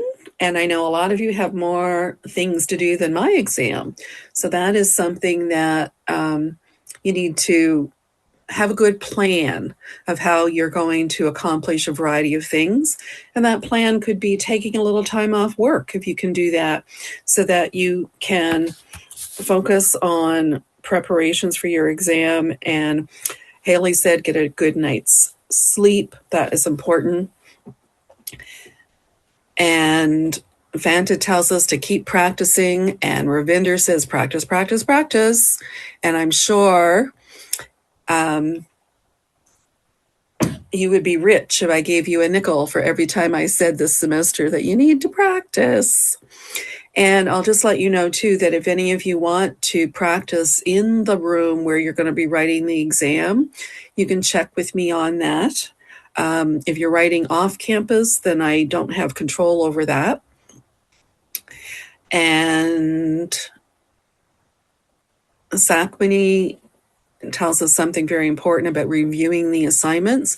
And Trupti mentions specifically the difficult parts, and whatever's difficult for one might not be difficult for another. But I have made some comments for you based on my experience with others. So in the recording I did today, I just reminded people that in using the subtotal tool from the ribbon, very often students forget that they have to convert to a range before it will work if you're already in an Excel table. So that could be a good pointer to put on your sheet of notes for the exam. Ashley says to read instructions, and I really encourage you to do that. I suspect, and I don't have this ready yet, but on your final exam, I might give you a couple choice options. If that's the case, do not do both. Pick one that you're going to do the best with. If you did happen to do both, I will only mark the first one. So keep that in mind. Also, on the final exam, it's good to read instructions so that you don't do extra just because you know how to do it. So for the exam, you may bring one sheet of notes in, and it can be as tiny as you want on both sides of the page. Tiana tells us to practice and take a deep breath, and even getting a little bit of a break before the exam. And some people find taking a walk is really good to get some fresh air.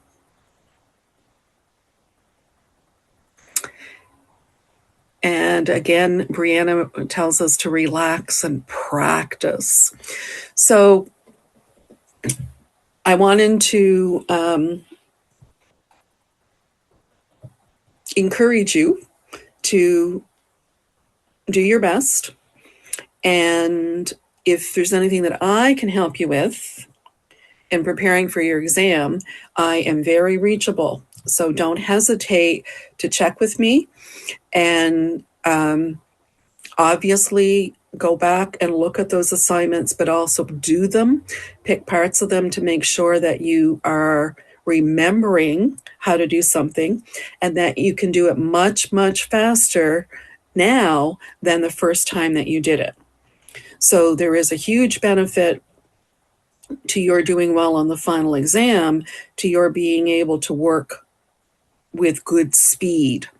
And I'll use as an example for you, on the final exam, you will have a question where you have to work with multiple worksheets and multiple workbooks.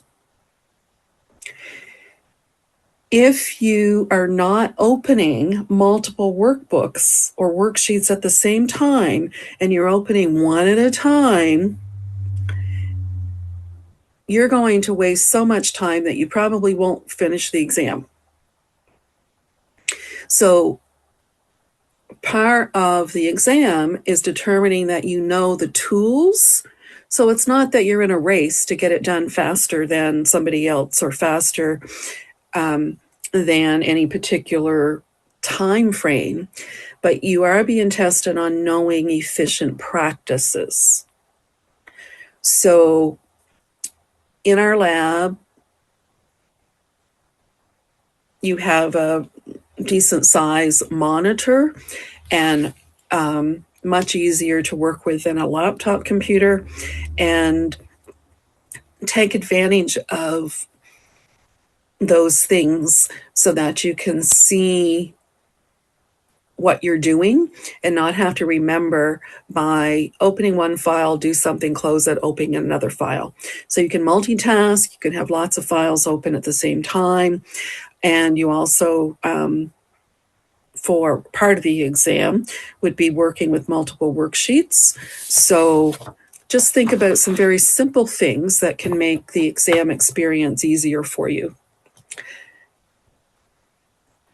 Now, here's another screen for you.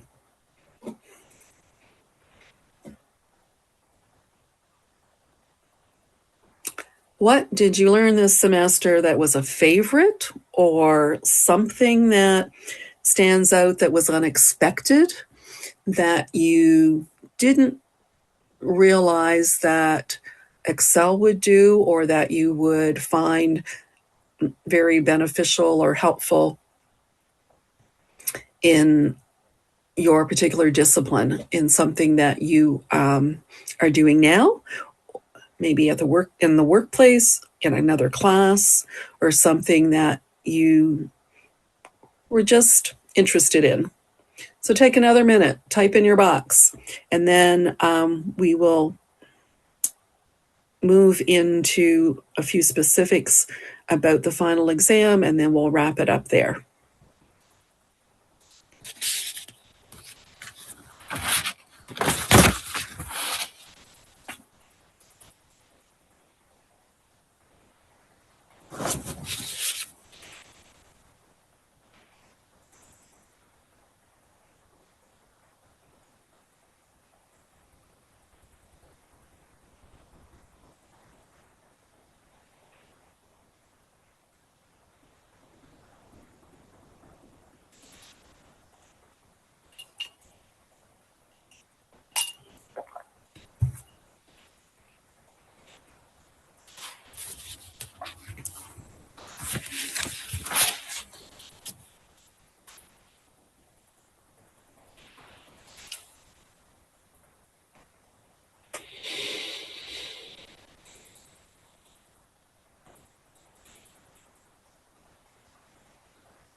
So Devin, I don't know if you've lost this screen as well, but if so, you can type in the chat. So a few people mentioning shortcuts, data validation. I think data validation is kind of neat in the sense that you can do so much, and it's kind of hidden behind the scenes that it's easier than it looks. Grouping worksheets certainly allows you to accomplish a lot of things. And that goes to my comment that I just made too on the final exam. If you have a question about formatting multiple worksheets, group them, and you only need to do the formatting once. Several of you are mentioning shortcuts. Well, I am the queen of shortcuts, according to some people. I enjoy shortcuts and love to share them. Ashley refers to the financial stuff. Maybe she's going to go out and see how much money she can invest and how rich she'll be in 5 years' time. Or see how rich you are now. Okay.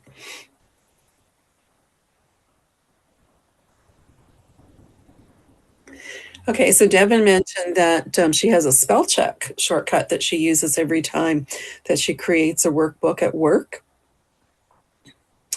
One of the things that I'll make a comment on too, with those macros that you create in the personal workbook, what I've done is I've created on my ribbon an extra group that I put my personal macros in. So I can just click in the ribbon, just as if it was one of the buttons that came with Excel, and I can use my macro from there and not have to go into the developer tab.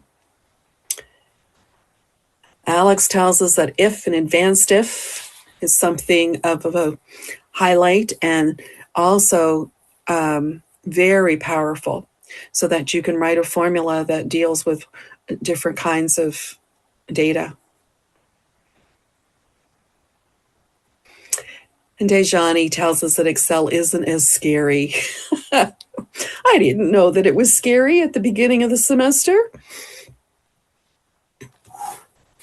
It certainly is much more powerful and has a lot of extra options in it that we didn't cover together. But you certainly have a foundation now that you can build on, and just so much more that you can learn and adapt to your workplace and what you're doing. Okay. So final exam is basically going to be the same format as your midterm. So the focus will be hands-on. You will have instructions that'll be provided on paper. I will provide you with multiple workbooks this time, not just one like on the midterm. And anything that you have not been tested on will have more point value. But everything that you learned this semester could be on the exam. So for example, we learned first class how to use the sum function, and you're still using the sum function today. So that's not something that you can forget, that you covered on the midterm and don't need to do it again. So everything that you've learned is going to be important and cumulative for the final exam. But I will share that something like you had on the midterm or on your assignments that was an entire case based on text functions would not be something that you would see on the final exam. So you will have to use a text function for something, but it will not be for an entire table. So as I prepare the exam, what my goal will be is to pull together a case very much like some of the work that you did on assignment 5, where you were using things that you had learned throughout the semester, but now you were able to do more powerful things. Early on, you prepared an invoice form, and then in assignment 5, you enhanced that by adding maybe more sophisticated functions and formulas, and also writing a macro that made it easier to do something within that form. Since the midterm, we've covered multiple worksheets and workbooks. We've covered Excel tables, so filtering, sorting, that work. We've covered pivot tables, pivot charts, advanced functions, a variety of functions with advanced ifs. We've developed an Excel application where you've had to use data validation, for example, and write macros. We've done what-if analysis with data tables and solver. And tonight we did a little bit with financial tools. So on the final exam, there will be something related to financial tools that we did tonight. It will be a very, very small amount. And if you understand what we did tonight and practice a little bit with it, I'm not anticipating that you would have any difficulty with it. So you understand the syntax, you understand that you start with the function, and then what goes in the parentheses is the arguments. Just as on the midterm, you may use the search bar within Excel. You cannot open up a browser.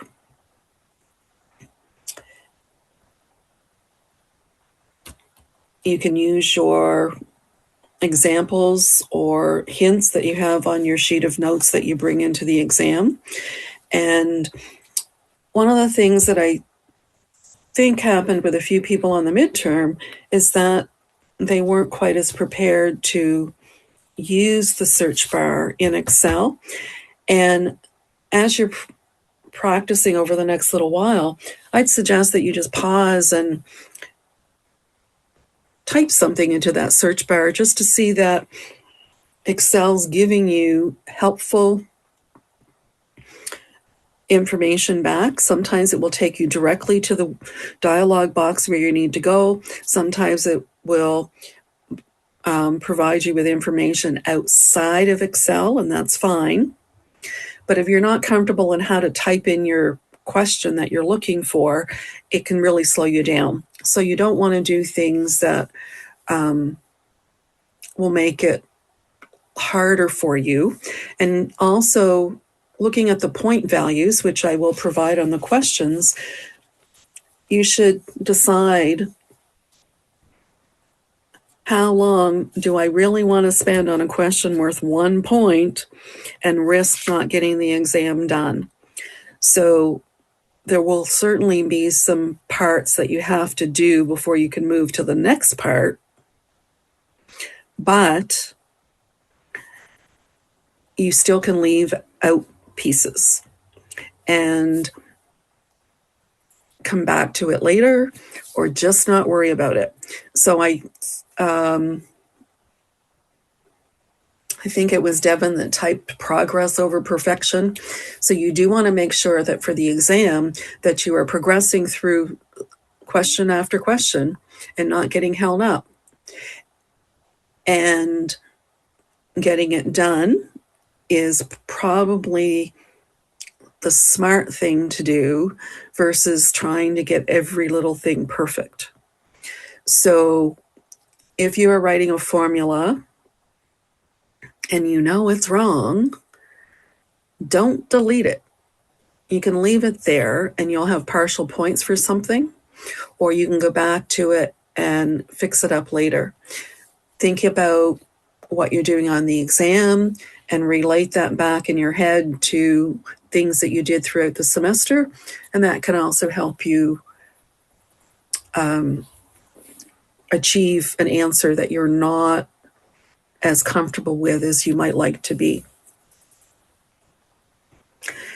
Again, you will have instructions about formatting the work that you're doing, and you can always format even if you weren't able to fill in a column. So if there's a column that needs to be formatted as percentage and for some reason you didn't create the formula to calculate the percentage, you can still format that column. So do you have any specific questions for me? You can use the mic and you can use the chat. I want to remind you as well to keep checking your email. Check frequently in case, for example, as I'm grading on assignment 5 or 6, if I have a corrupted file from you, I will want to reach you right away so that I can give you an opportunity to resend it to me. But I also need to be returning other people's work. If I discover something that I think would be really helpful for you in preparing for the final exam, I will email you. I will be adding recordings into Moodle as well as your graded work. So just keep up with checking those communication pieces over the next little while as well.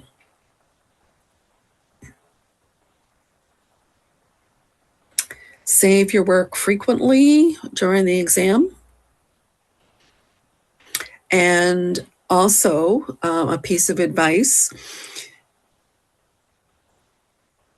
save your file before you go to write a macro.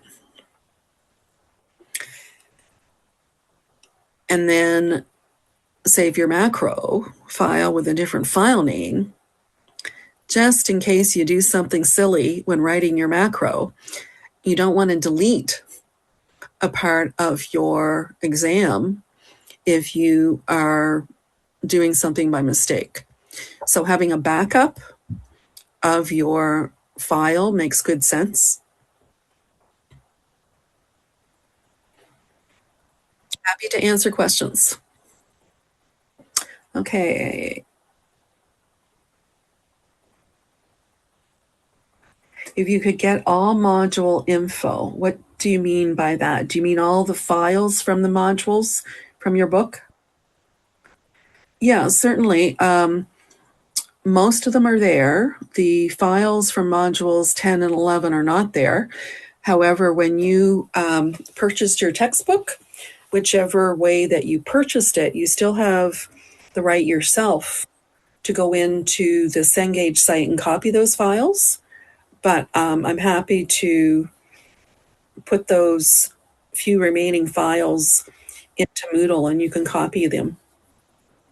But don't focus on exam preparation by doing things that we didn't do.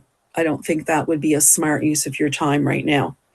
But I too like to learn more things about Excel when I'm not pressured into keeping up with a schedule where I have to do other things. Very exciting to learn new opportunities. Anybody else with any questions or comments?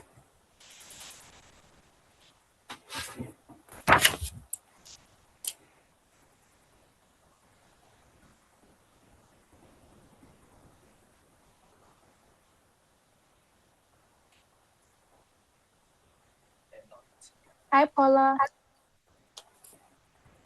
I don't know if you already mentioned it, but how many questions are going to be on the exam? Okay, just a second here. Your volume was low and I just turned it up. So could you repeat that again, please? Yes, please. I was asking, I don't know if you already said it, but how many questions are going to be on the exam? I have not said that, and I don't know.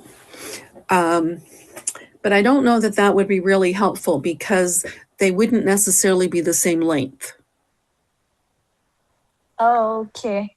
Okay. Yeah, so remember, like on assignment 5, you had a couple parts that were relatively short and then others that were longer. That's what I'm envisioning for your final exam. Okay. Okay, thank you. So does that concern you? No, I usually work really slow, so I was just thinking what's going to be like the same length, so I can at least plan in advance on how I'm going to answer the questions. But then if it's Yeah, not the same length, I'll yeah, just be okay. yeah. So I guess if I were sitting down to write my exam, and I looked at maybe there are, I don't know, I'm going to say 10 questions. And I looked at them and said, oh, question one is worth 50 marks. That's half of the final exam. Then I know I'm going to spend a lot longer on question one than I am on the remaining 9 questions. So you can make some really good judgments by looking at the point value. And the point value isn't necessarily going to reflect how long it takes you to do something, but if you have a question that's worth a lot of points and you are efficient at grouping your worksheets, at using keyboard shortcuts, and doing your work efficiently, then that gives you more time. You'll get it done faster than maybe half of the exam time, and then you'll have more time to spend on other questions. So I know some people like to do parts of an exam that they are really comfortable with first. People have different strategies.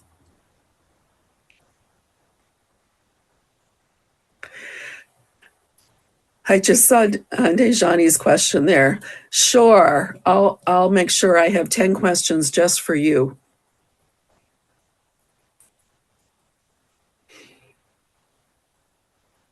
No, but seriously, I am envisioning that there will be a case that is a long case, and then there'll be other cases that are short.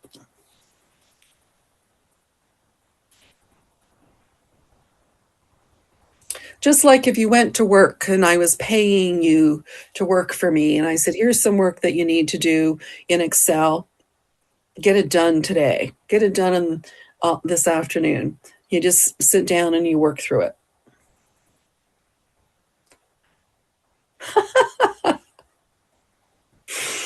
I don't know. We could probably come up with our list of shortcuts right now.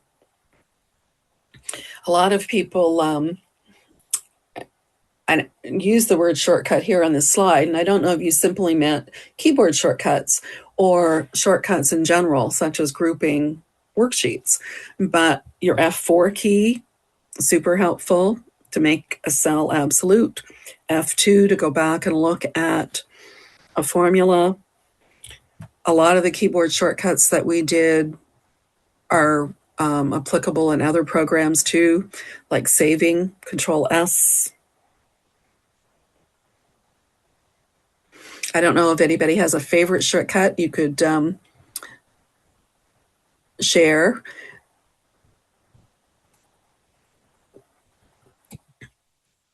Alt equals, yes, I forgot about that one. An Alt tab to go from one screen to another.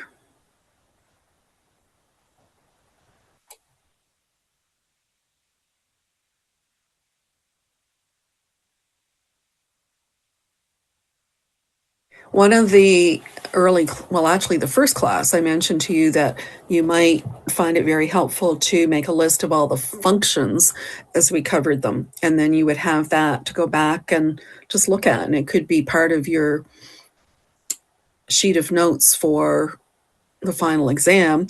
I obviously will not expect you to do anything that we did not cover together. So there are other functions in our textbook that we just didn't cover. They will not be on the exam. I'm not giving you any surprises or anything that would expect you to do any more than demonstrate what you've learned based on our class content and the homework that you have done.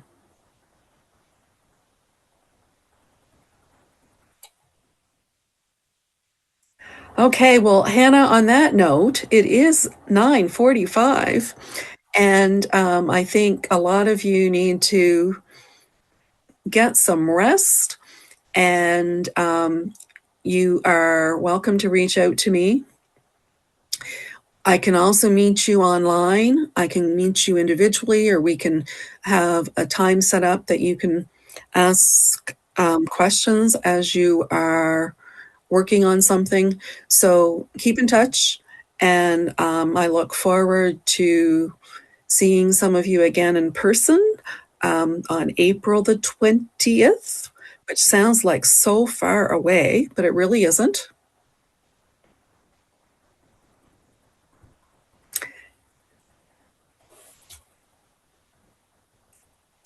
So I will say goodnight. If any of you want to stay around and ask me anything after, you are most welcome to do that.